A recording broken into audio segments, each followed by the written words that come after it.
समझ रही हो अहिल्या? बाबा साहेब हम पर विश्वास करते हैं।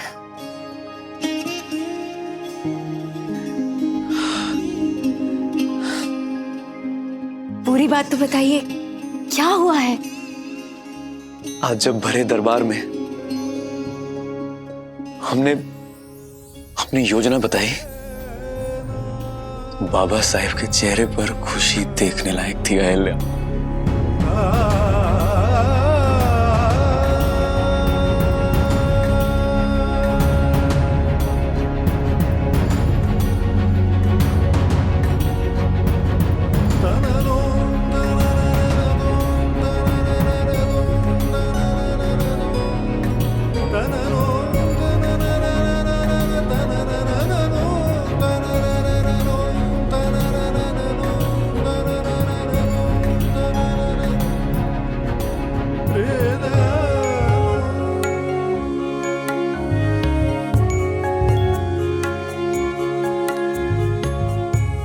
आपने अपनी बुद्धि और मेहनत से बाबा साहेब का विश्वास जीता है।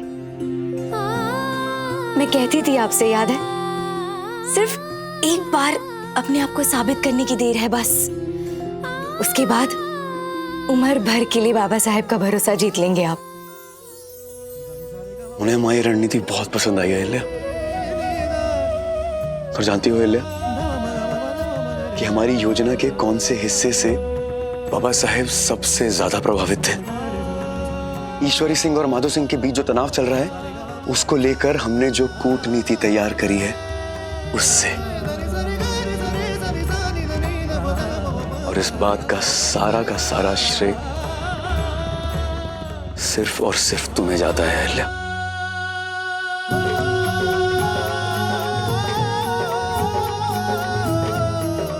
मुझे कैसे? मैं तो उन्हें जानती भी नहीं हूँ। लेकिन दस्तावेज पढ़ने के लिए तुमने ही कहा था ना, हमें समझाया था कि अगर हम दूसरों से जानकारी लेंगे तो केवल उनका पक्ष समझ पाएंगे, लेकिन अगर खुद अध्ययन करेंगे तो हर शब्द के अनेक अर्थ हो सकते हैं। हमें खामियां भी समझ में आएंगी और खूबियां भी। अहिल्या, सिर्फ तुम्हारी वजह से हमें इतनी बातें पता चली जो हमें इस मुहिम पर बहुत मदद करेंगी।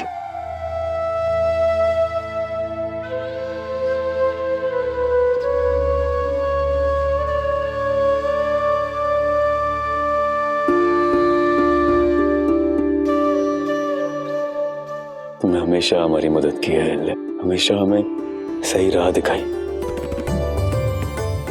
सही दिशा, हमेशा। उससे क्या होता है? रास्ता और मंजिल खोजने का काम तो आपने ही किया है ना।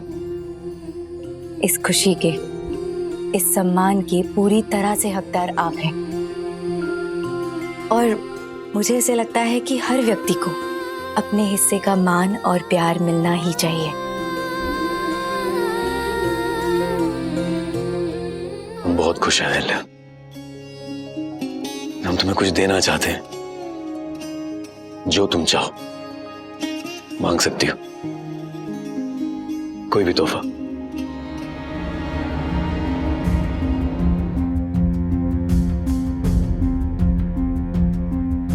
तोहफा नहीं, लेकिन मुझे आपसे एक बात करनी है।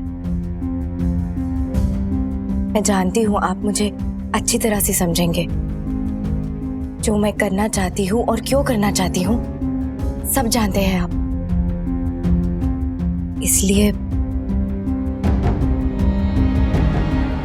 जिस बात के लिए सब लोग मुझे रोक रहे हैं, शायद आप। क्या है? ऐसी कौन सी बात है जिसके लिए सब तुम्हें रोक रहे हैं? बताओ। मैं अहिल्या, जल्दी चलो। रेणु,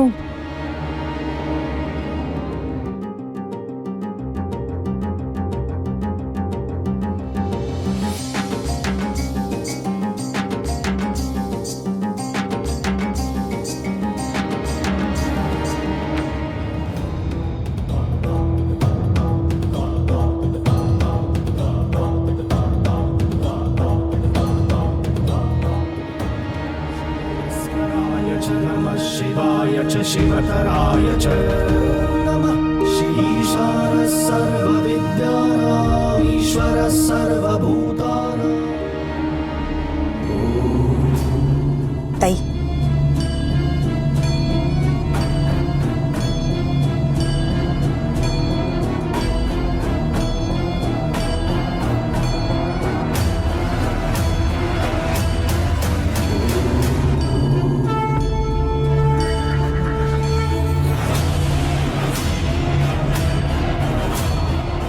रुक जाइए।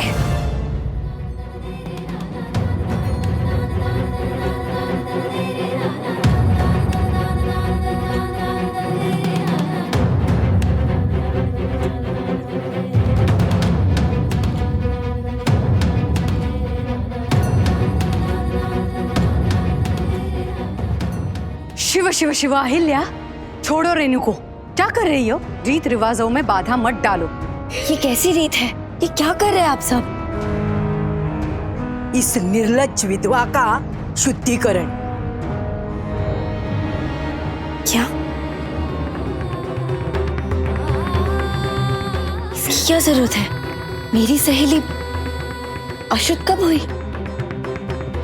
आज की बात है, सबने देखा है। एक गैर पुरुष के सामने सर से पल्लू गिर गया था इसके, और एक गैर मर्द की छाया पड़ी थी इस पापन पर।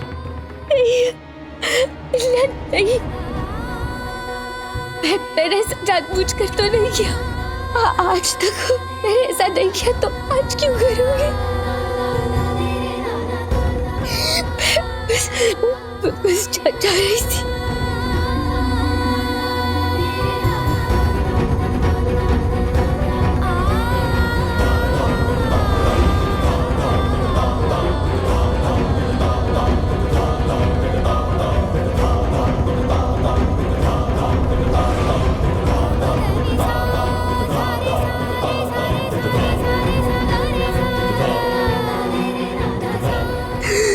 बस इसी बात के लिए आप एक औरत को अशुद्ध कह रहे हैं? ये तो भूल भी नहीं है। जल्दी जल्दी से हट गया सर से पल्लू तो। नहीं, आंधी में भी एक विधवा को अपना सर नंगा करने की आज्ञा नहीं है। हाँ, नहीं होना चाहिए ऐसा। नहीं है, नहीं है। और जब ये सब हुआ ना, तो केवल परीक्षित ही नहीं, बहुत सारे सैनिक और पहरेदार वहीं आसपास खड़े हुए थे। सभी ने इसके नंगे सर को देखा है। शुद्धिकरण तो होना ही चाहिए।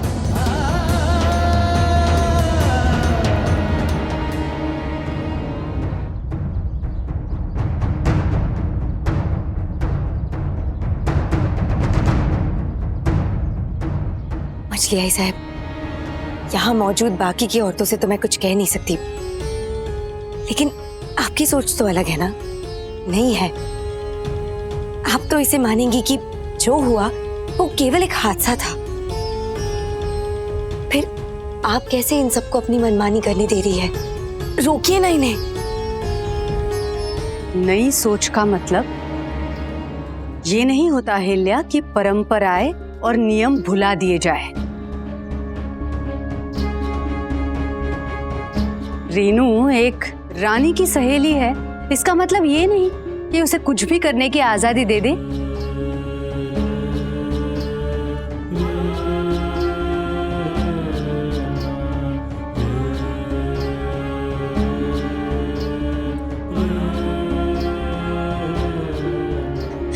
मैं रेनू की सहेली हूं, इसलिए उसका साथ नहीं दे रही हूं। एक इंसान और एक औरत होने के नाते ये कह रही हूं। कौन होते हैं हम? एक स्त्री का शुद्धिकरण करने वाले। एक स्त्री के अस्तित्व का इससे बड़ा अपमान क्या हो सकता है? एक कपड़े का टुकड़ा स्त्री के अस्तित्व को बनाने और मिटाने की ताकत रखता है। ये कैसी सोच है? जल्दबाजी में ये किसी के साथ भी हो सकता है। ये बच्चों जैसी दौड़ रही थी। शोभा देता है क्या एक विधवा को ये सब? कैसे नियम है? विधवा खुलकर हंस नहीं सकती, सारा दिन रोती रही तो भी उसे अच्छा नहीं माना जाता। घर में अगर आग भी लग जाए तो भी बेचारी भाग नहीं सकती क्योंकि उसे शोभा नहीं देता। विधवा का कुछ भी करना पूरे समाज को नाराज ही कर देता है। क्यों? क्या वो एक इंसान नहीं? क्या उसकी सारी भावनाएं पति के चिता के साथ भस्म हो गई है? क्यों उसे अपनी मन की कोई बात जताने का अधिकार नहीं होता? क्यों उसे ऐसे गुनाह की सजा दी जाती है जो उसने किया ही नहीं हो? हर इंसान की तरह वो अपनी इच्छा से क्यों नहीं जी सकती? नहीं जी सकती। ऐसा होने लगा तो कल को आप बोलोगे इसकी शादी करा दो। अब बोलो, विधवा की शादी हो सकती है? नहीं। सदियों से जो चला आ रहा है वैसा ही होगा। परंपराओं को तोड़ने का महापाप हमें नरक भेज देगा।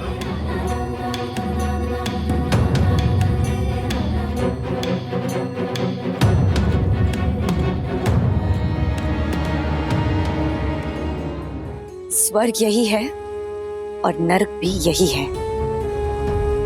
ये सब कुछ हमने बनाया है अपने कर्मों से। जैसा करेंगे वैसा ही भुगतना होगा।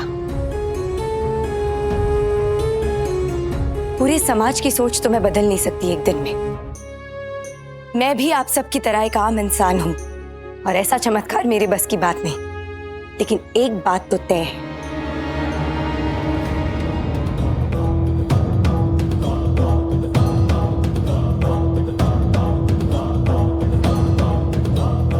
रेणु का शुद्धिकरण मैं होने नहीं दूंगी।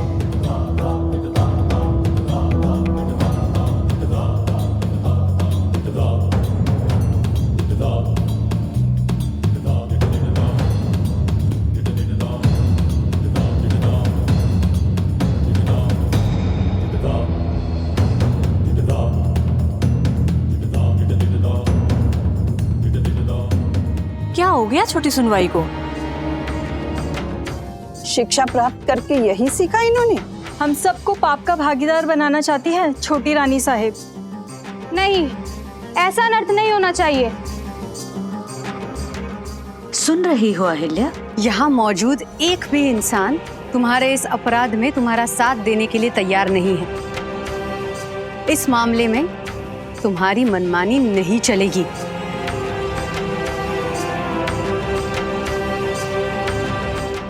तुम अक्सर कहती हो ना अहिल्या कि प्रजा को अपनी बात रखने का पूरा हक होना चाहिए। कोई भी राजा अपनी मर्जी नहीं चला सकता, कहती हो ना? देखो देखो ना, सब तुम्हारे विरोध में खड़े हैं यहाँ। तुम एक रानी हो, इसके बावजूद भी ये तुम्हारी बात मानने से इनकार कर रहे हैं क्योंकि इनकी नजर में तुम गलत हो। और फिर भी ऐसी जबरदस्ती करोगी तो अपनी ही प्रजा को अपने खिलाफ कर लोगी।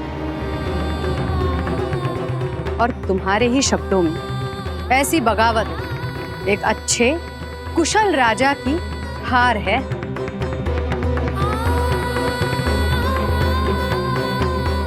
पर मछली आई साहब, मैं केवल रेणु के लिए नहीं, दूसरी जितनी भी विधवाएं हैं उन सबके साथ होने वाले अन्याय को रोकना चाहती हूँ।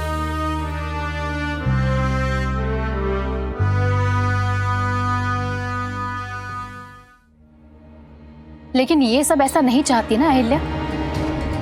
ये सभी अपने हाल में खुश हैं। देख लो, कितनी सारी विधवाएं हैं यहाँ पर, लेकिन सभी तुम्हारे विरोध में हैं। बस एक रानी और तुम्हारी सासूबाई होते हुए हम भी तुम्हारे खिलाफ हैं, क्योंकि तुम गलत हो और तुम्हें रोकना हमारा फर्ज है अहिल्या। शुद्धिकरण होकर रहेगा।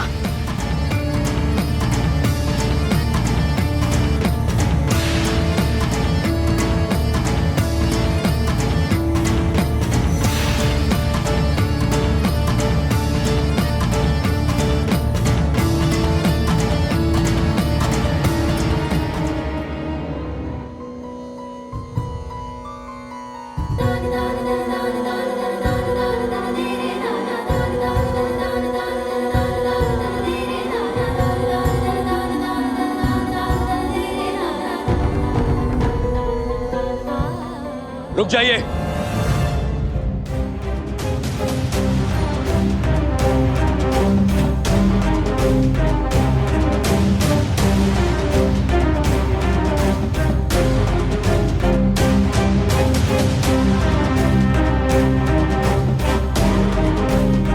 शुद्धिकरण नहीं होगा।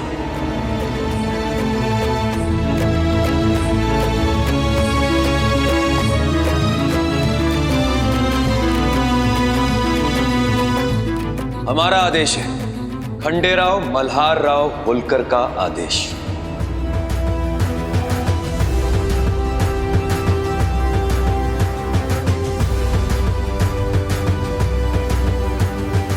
मालवा के युवराज का हुक्म है, आप सबको इसका पालन करना ही होगा।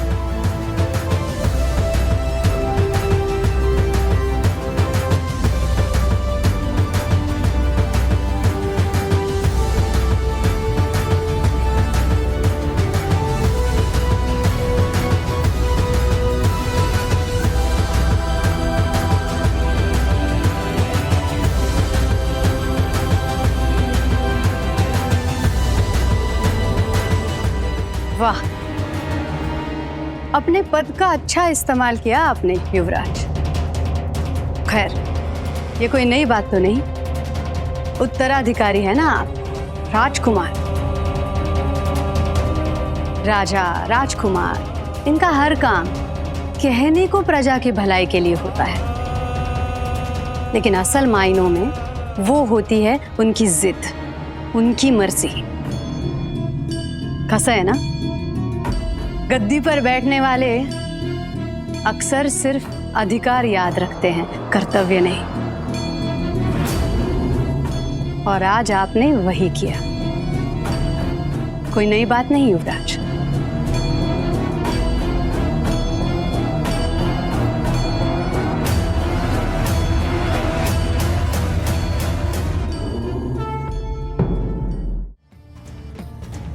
खुश हो ना अहिल्या? बहुत खुश हो ना अपनी सहेली को बचाकर, अपने पति का साथ देकर, हमारा आदेश ना मानकर। अहिल्या, तुमसे रिश्ते में, उम्र में बड़े हैं, कई सावन देखे हैं, इसलिए एक सलाह देना चाहते हैं। आज जो हुआ उससे किसी एक इंसान की नहीं, पूरे समाज की भावनाएं जुड़ी हुई हैं। पीढ़ियों की रीत और संस्कार जुड़े हुए हैं, और उनके साथ खेलना मतलब ओखली में सर देने से कम नहीं है। आज की बात अलग थी, हल्के में निपट गया सब, और सब लोग चुपचाप चले गए। लेकिन अहिल्या, हर बार ऐसा नहीं होगा।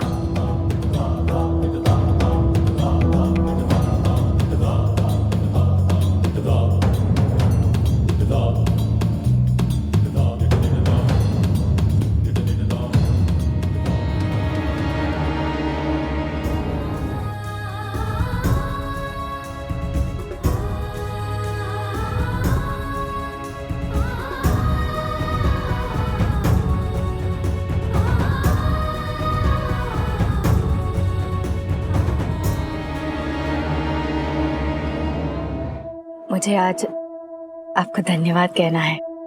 अगर आप वहां नहीं होते ना, हमने तो तुम्हारा साथ देना ही था अहिल्या। क्यों, तुमसे बहुत प्यार करते हैं, तुम्हारी सोच का सम्मान करते हैं, जानते हैं तुम अपने नहीं दूसरों के कल्याण के लिए सोचती हो। औरों के सुख की चिंता हमेशा रहती है तुम्हें। लेकिन अहिल्या, नदी की धारा के विरुद्ध तैरने की जिद अच्छी बात नहीं। कुछ हासिल नहीं होता, बल्कि डूबने का खतरा और बढ़ जाता है। आप क्या कहना चाहते हैं? समझाओ रेनू को।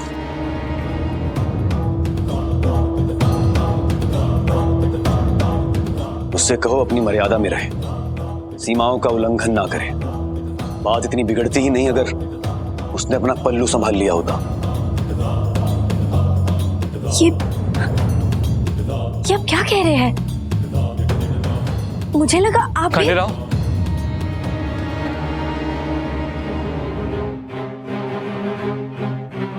मुझे तुम्हें ये याद दिलाना है कि अभी हमें सिपाहियों से मिलना है।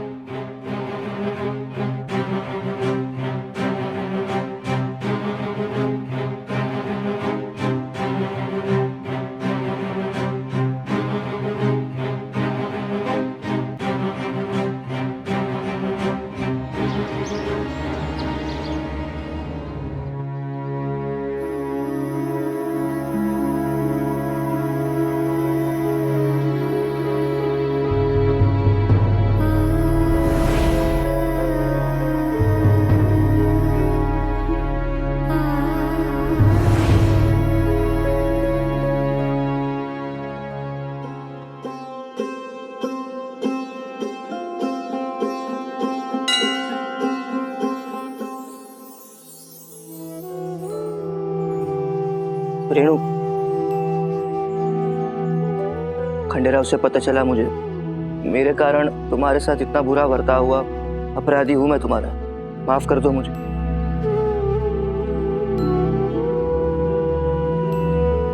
कुछ बोलोगी नहीं? गुस्सा भी नहीं करोगी मुझ पर? कुछ तो बोलो रेणु। बहुत चोट पहुंची होगी ना मन को, बहुत रोई ना, देख सकता हो। सच कहूं तो रेणु, ईश्वर साक्षी है, तुम्हारे दुख का कारण कभी नहीं बनना चाहता हूं मैं। हाँ, तुम्हारी मुस्कुराहट का कारण अगर बन सका तो बहुत खुशी होगी मुझे।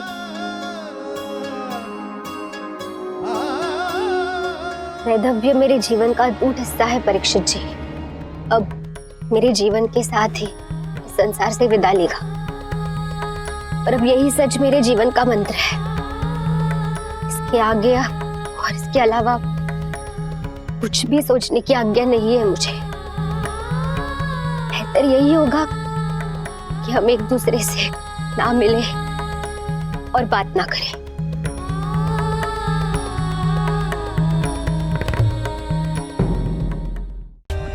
For more updates, subscribe to our channel, click the show links and enjoy watching the videos.